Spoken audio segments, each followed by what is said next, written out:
Bonjour chers élèves, bonjour chers apprenants, bienvenue sur École au Burkina.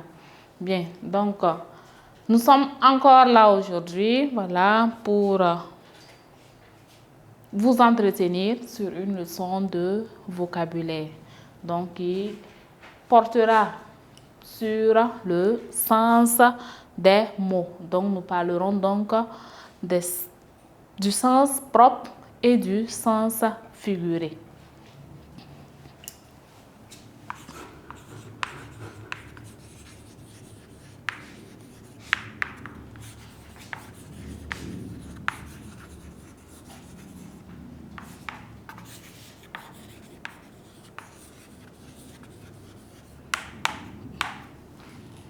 Bien, qu'est-ce que le sens propre d'un mot? Qu'est-ce que le sens figuré d'un mot? Commençons donc par le sens propre. Le sens propre, comme son nom l'indique, c'est donc le premier sens d'un mot. Donc, c'est donc le sens donné par le dictionnaire. Donc, un mot peut avoir un sens propre et plusieurs autres sens figurés. Exemple, donc, nous dirons d'abord le sens propre est le premier sens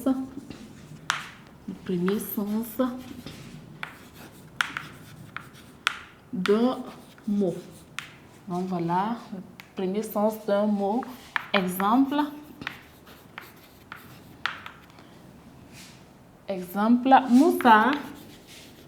Moussa a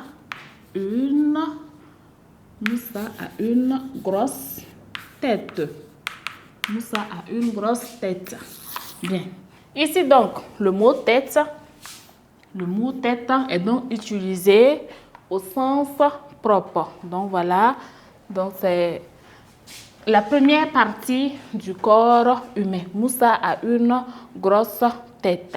Donc tête est utilisée ici au sens propre. Donc on peut avoir plusieurs phrases avec le mot tête, mais qui sera employé, voilà, dans d'autres contextes, qui n'aura pas le même sens que dans cette phrase-là. Petit 2, donc, le sens figuré.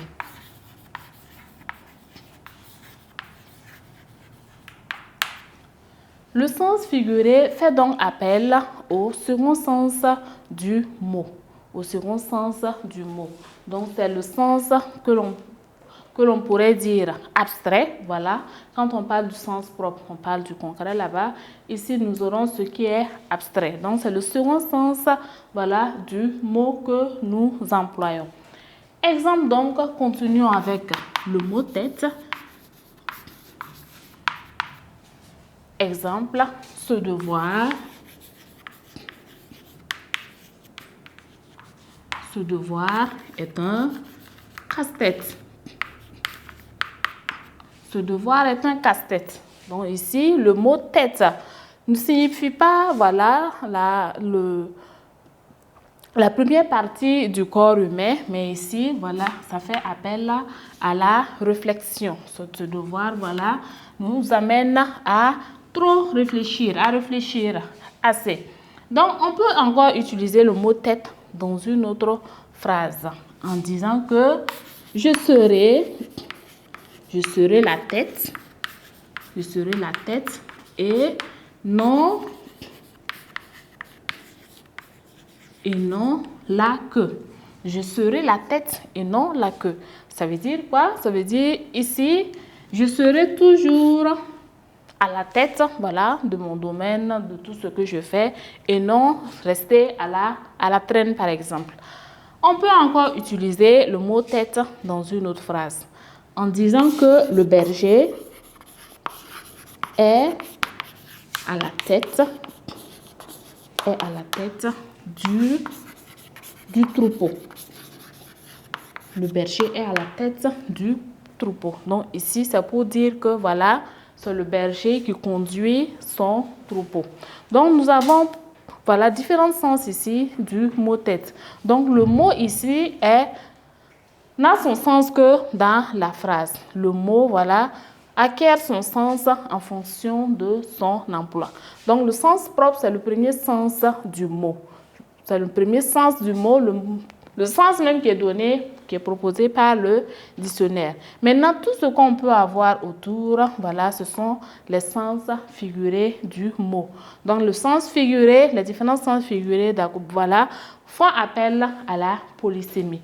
Donc, la polysémie, donc, c'est l'ensemble, donc, voilà, des plusieurs sens. C'est le fait qu'un mot peut avoir plusieurs sens. Et un seul sens propre et plusieurs sens figurés. Continuons toujours dans la même logique. Avec cette fois-ci, on va prendre le cas de par exemple, le mot cerveau. Le mot cerveau, exemple. Ce petit enfant a une tumeur au cerveau. Donc ici, nous avons employé le mot cerveau au sens propre. Donc c'est donc l'organe qui se trouve dans la boîte crânienne, voilà, si on peut le dire. Maintenant, on peut utiliser encore le mot cerveau, voilà, dans d'autres phrases où il aura, voilà, des sens figurés. En disant par exemple, et je vais continuer avec Moussa. Moussa est le cerveau de l'entreprise, peut-être.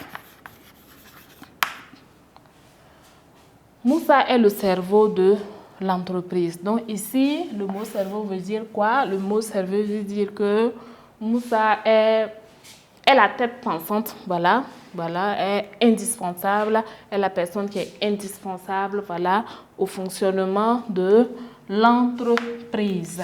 Donc ici, cerveau est utilisé au sens figuré. Bien. Essayons encore une autre phrase avec le mot cerveau. Donc, exemple toujours. Elle creuse son cerveau lors du devoir de maths. Lors du devoir de maths. Ali creuse son cerveau lors du devoir de mathématiques, par exemple. Donc, ça veut dire ici, creuse son cerveau, c'est le fait de réfléchir pour pouvoir traiter son devoir de mathématiques. Bien, donc un mot a un sens propre et plusieurs sens figurés. Le sens propre est donc le premier sens du mot en question et le sens figuré, c'est le ou les seconds sens du mot en fonction, voilà, du contexte, en fonction, voilà, des circonstances où l'on emploie ce mot-là. Bien, nous avons donc le sens propre et le sens figuré. Très bien. Donc, pour mettre en application, voilà, la notion de sens propre et de sens figuré, nous allons donc traiter un exercice où vous allez essayer de trouver le sens propre et le sens figuré des mots qui vous seront proposés. Passons donc à la phase des exercices d'application.